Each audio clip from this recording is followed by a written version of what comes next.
In anime, some characters leave an impression because of their strength, some because of their charm, and some because of their journey. But then there are those who terrify us, not with fists or flashy powers, but with their sheer intellect and psychological control. Among the most unforgettable of these are Johan Liebert from Monster and Kiyotaka Ayanokoji from Classroom of the Elite. Both of them are called masterminds. Both of them have the ability to manipulate people like chess pieces, and both of them are considered dangerous in their own universes. But when the question arises, who is truly Scarier? The answer takes us deep into the core of human psychology. Today, we are going to explore exactly why Johan Liebert is scarier than Ayanokoji, and why Johan stands apart as one of the most chilling characters ever created in anime history. Let us begin with Kiyotaka Ayanokoji. From the very first episode of Classroom of the Elite, Ayanokoji comes across as an ordinary, almost boring student. He doesn't stand out, he doesn't show emotion, and he appears to be average in every possible way. But this is nothing more than a carefully constructed mask. Behind those lifeless eyes lies the result of one of the cruelest training grounds in fiction. The White Room. The White Room was designed to strip away humanity itself, to break children down into perfect machines of logic, strategy, and skill. Ayanokoji grew up in this environment, where emotions were suppressed, weakness was punished, and intelligence was weaponized. The result is a human being who is capable of predicting outcomes with terrifying accuracy, manipulating entire groups of people without ever revealing his hand, and winning battles of the mind without even needing to raise his voice. In Classroom of the Elite, we see Ayanokoji's brilliance again and again. He takes advantage of human flaws, greed, arrogance, pride, and uses them like tools in his personal experiment. He doesn't manipulate because he enjoys it. He manipulates because it is second nature to him. He doesn't want fame, power, or recognition. He just wants to maintain control in the shadows, using others as his pieces while he himself stays invisible.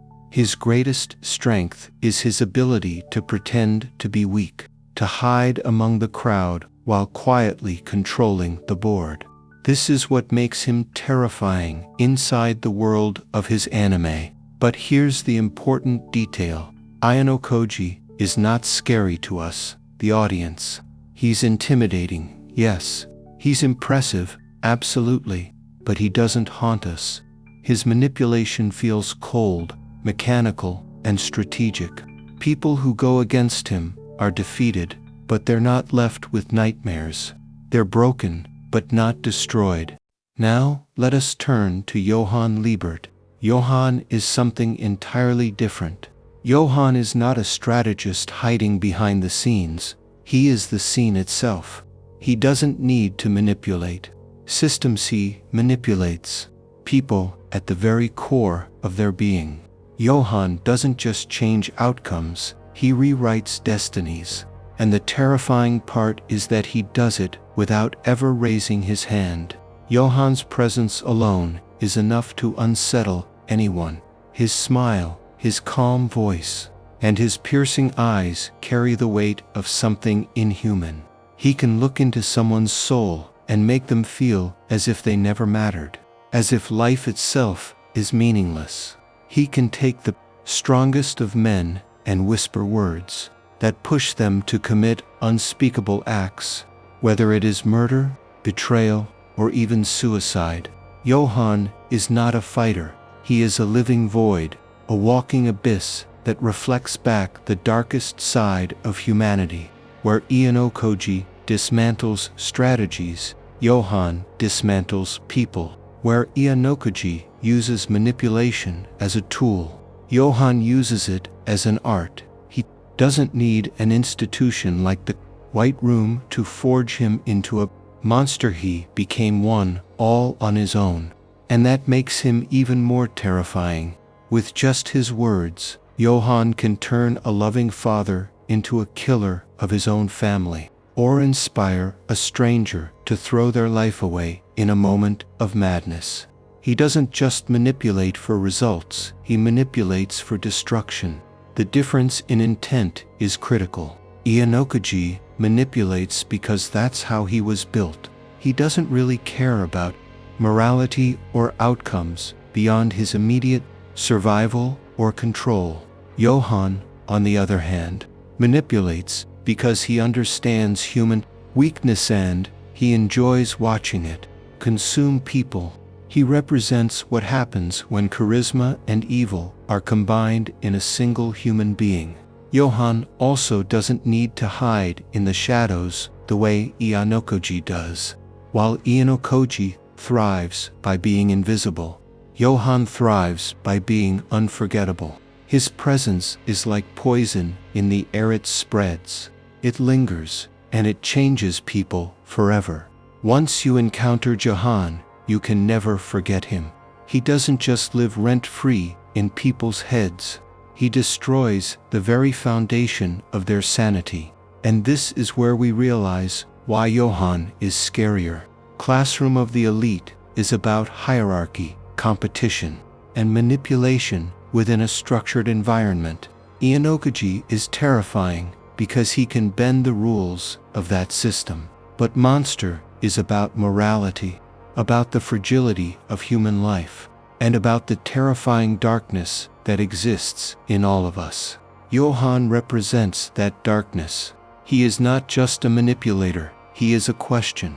What happens when a person who is intelligent, beautiful, and charismatic decides that nothing has meaning, and life itself is worthless? That is Johan Liebert. So when we ask the question, who is scarier, Ayanokoji or Johan? The answer is simple. Ayanokoji is an incredible tactician, a flawless manipulator, and a frightening presence within his own story. But Johan Liebert transcends all of that. He doesn't just outsmart you, he makes you question your existence. He doesn't just defeat you, he makes you destroy yourself.